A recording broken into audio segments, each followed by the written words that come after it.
Hello guys, and welcome to this video. I'm going to be showing you how to create salt hill effects on Higgsfield AI. So you can create this type of effects on Higgsfield by going to the website here, higgsfield.ai, sign in or create an account. And once you do that, you'll be able to see all the image effects and video effects that you can actually create using this particular website. So just go to the Higgsfield sword area, click on the salt hill section here. You'll be brought to a page like this where you can create similar image or with the click of a button. So let's assume I want to recreate this particular type of image.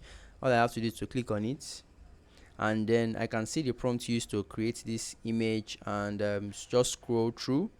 Then we can see I can now actually click on recreate to take it to my area where I can actually modify these prompts. So from here I can see the prompt proper and change it to what I want. So this place says depicting two women. I can change it to two men and describe what each man or what each person will be wearing.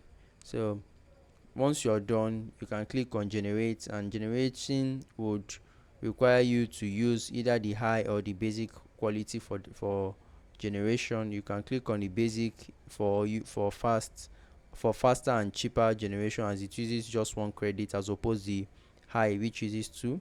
Then um we have the aspect ratio here, which you can change here.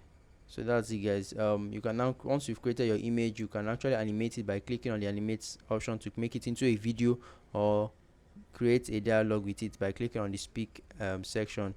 Then you can now download it or copy it, and once you're done you can use it for your projects.